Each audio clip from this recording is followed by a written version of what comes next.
Hi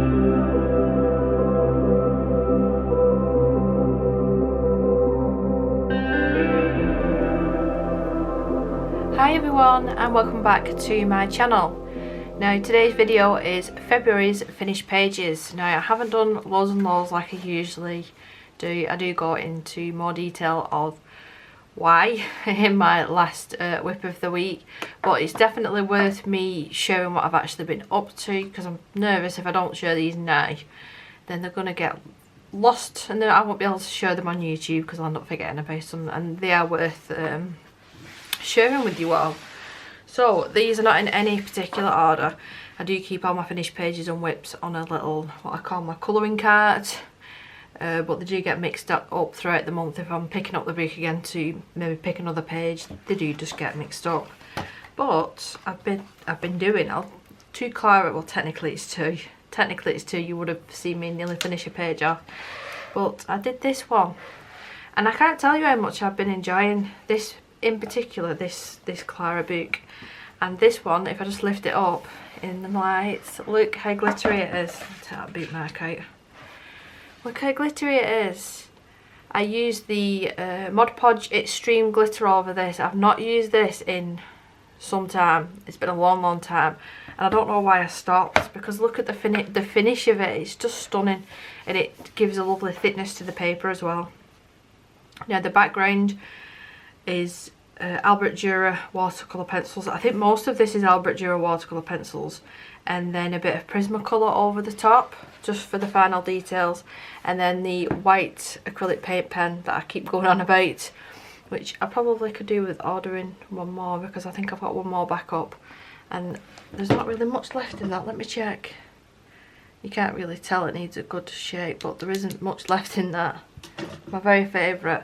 But I thoroughly enjoyed doing this. I'm going to take this book in to hospital with me, and I can see myself doing it at least one page because they are really detailed. Or I could even attempt to do a double page spread. I don't think I've ever done a double page spread in a Clara book before because they're so detailed, but I'll have plenty of time in the evenings to colour. But I love the effect of the Mod Podge now. I will say, because I've had that tub for a couple of years at this point, it was so difficult to get it open. I had to run it under the hot water tap for a long time to sort of melt the glue to get the lid off. So that's the only thing I would say. And I forgot to mention this, I did put gel pen down. You can't really see because it's literally all glittery, but some of that blue you can see there is gel pen, and then some of the purple in the flowers is gel pen. And then once I'd gone over the top with the extreme glitter, it sort of moved the gel pen around. It made it just a little bit messy in certain areas, but I suppose if I hadn't have pointed that out, you probably wouldn't have noticed. I'm going to keep the tag in this one because I'm going to add this page to Instagram because I love it. I think it's adorable. I don't know if I have already or not. I don't think I have. However, I can't remember. Anyway, that was Little Secrets from My Fairy House by Clara Markova. We've got one from Hannah Calzon. Where's my tag? There, where's my tag? It wasn't the front page, no. Please tell me that I've finished this off. Please do bear with me, because apparently I forgot to put a tag in this. Oh, it was this one. It was this one, and it was right at the start of the month. I think this was one of the first pages I did in February, and it was a nice change. I love doing Hannah Calzon, and I've just not picked up her boots recently. So that is a plain acrylic background, black acrylic background, and it's the Americana Deco Art black acrylic that I like. Just one coat does the trick. You don't have to keep going over with layers and layers. And then the Albert Dürers again for all the pencil work. There's no actual proper pencils on this, it's just all Albert Dürer. And then we've got white acrylic paint splashed in the background, and then the same white acrylic pen just for details here and there. And I love how that turned out as well. I think it's super duper effective. Now a little birdie told me that she's coming out with a new book. I've got a funny feeling it's going to be in this format, but I wish it was in her old one. I do prefer her older style books. They're a bit bigger, They're a bit thicker. I forgot to turn my phone on silent. So yeah, but I've got a funny feeling it's just going to be in this format, but only time will tell.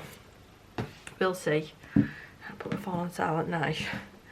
I've got, I think I've done 2 Hannah Lynn ones, so I'm well on the way for completing this colouring book. I think I've done 9 or 10 of the illustrations so far, and this one I finished very recently, all alcohol marker base, simple watercolour background. I actually used, let me just show you, even though this is marketed as a skinny palette, I thought the colours were absolutely perfect for what I was going for. Why can't I open it? Seriously, why can't I open it? Is that the back? Oh, there you go. So yeah, it's the perfect colours that I was going for, and I just think it tied it in beautifully. This is not watercolour paper, it's, I think it's 160 GSM. You can see it's curled ever so slightly. I've just kept it underneath all these boots to try and flatten it out a bit. Now, as far as I'm aware, these are the Cotman watercolours. Everything's going off, isn't it? I do prefer the professional range, but for the price, they're really, really nice. You can see how pigmented they are. They blend beautifully together, you know. So if you're in the market, don't lose that. If you're in the market for a decent watercolour palette, I would recommend the Winsor & Newton Cotman. So that's what I first started out with, and I still got back to using them as well. So that was Hannah Lynn. I can't remember the name of the book. It weren't Fierce. It was a dead long title of the book. It was like a tongue twister one. Tongue twister. And then the other oh no, I've done 3. I've done 3. So the other Hannah Lynn one is this one. Again, alcohol marker base.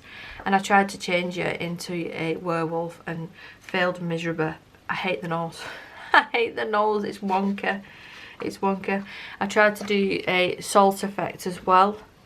All this is like dried salt, and then you just peel it off afterwards. I love how her eyes turned out and the lip combo. I just don't like the nose. I wish I could erase the nose and then just do that again. Not the whole illustration, just the nose. But it is what it is. It is what it is, and I still do like it. Then the other one that I did forget about is I was testing this cheaper tan-toned paper. So you can, it is quite thin, but you can see here how beautifully it's to the markers and the pencil and a bit of acrylic paint pen as well. It's took it absolutely beautifully. So you can see there where I've used the markers. With these illustrations, I just enjoy using marker pens as the base to get rid of the white of that paper, and then go over the top with pencils just for details here and there. But I think out of the 3, I do prefer this one. I think I do prefer this one. But let me know in the comments, which do you prefer this month out of the 3. I think she's really, really pretty, and it stands out lovely with the tan tone paper. But I think overall I do prefer this one. So yeah, that is all the Hannah Lynn's that I've done this month. So I'm getting quite a collection of them, quite a collection. While we're on PDFs, I will just mention this. Now, I can't remember the name of the artist, but I will look on my purchases on Etsy and I will link it in the description. There was 2. Let me just get the other one. It is out somewhere. Here it is. So I did purchase 2, and they're still on sale as well at the minute, and I've got this one. So I might be able to do a little bit of a portion, I don't know, maybe an ear or something. There's no way I'm doing this as a full colour along, because I'm not confident enough yet. But maybe I could do an ear or part of the eye and the cheek or half the face maybe. Maybe just to show you how I achieved this. And I'm so proud of myself. I'm so proud of myself. My friend said to me maybe I should try pet portraits, and I'm like, absolutely no chance. I dip my toes into all sorts of different things. I'm not adding that as well.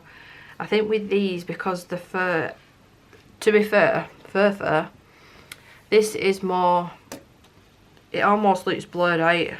It does look blurred out, where this one, it was more defined, so it was easier to see where to put the individual hair strokes and where to add the lighter and the darker colours, it was a lot easier. So I'm thinking with this it will be slightly harder. So maybe I'll get a different PDF, maybe a different one that's similar to this, and then save this for when I'm a little bit more confident, because it's just adorable, isn't it? It's so cute. And I think they were like £2, maybe even cheaper than that with 20% off. So I think it's well worth it. The background for this is just a simple pan pastel background, because with it being the Santone, the Strathmore Santone paper that I've printed it out on, it's not the best for watercolour. So I just played it safe, because I'd already done the cats and I'd already done the whole illustration before I worked on the background, so I didn't want to spoil it. And then I just used a stencil with some pan pastel as well here, and set it as well with the setting spray for pan pastels. I think the last thing that I want to show you, apart from my diamond painting, I'll show that at the end. So if you're not interested, you know, you can click off, but I'll show that at the end of the video. But I did do this Kirby Roseanne's double page spread in Smith & Morphy, this one, isn't it? It most certainly is. Smith & Morphy, and I have got this double page spread in 2 parts, so you can have a little nosy on how I did it. And I like how it turned out. I think it's better than the first time that I attempted it, and I can see which areas I've improved. I've definitely improved with the backgrounds and basing, and there's certain things that I look at here and think you probably could have done that a little bit better. You could have done this a little bit better. But yeah, that's the thing that I love about art. You can look back over the time and see how much that you've progressed. So that is all the finished pages for this month. I have no idea what's going to be happening next month regarding finished pages, but please do let me know in the comments which is your favourite. This one is going to take the lead by far this month, and it's going to be going up on my little shelf just so I can look at it every day. Yeah, I think the cat just takes the biscuit. I'll just show you one more time, because if you look into the eyes as well, I'm really pleased with how the highlights and whatnot turned out on that. But anyway, so this is the diamond painting that I've finished, and it is Wolf Family, and that is the name of the artist, and it was a 73.7 centimeters by 55.8, and it was a square. Look how beautiful that is, absolutely gorgeous. So yeah, I managed to finish that this month. I have already started another one, and I'm doing a round one this time. It's unbelievable how quick you get through a round compared to a square. But in saying that, I do prefer the look of a square diamond painting, and it really is gorgeous. So at the moment I'm just rolling it up and keeping it in storage until I decide what to do with it. On that. But anyway, I'm rambling now, but thank you so much for watching, and I will see you in my next video. Bye!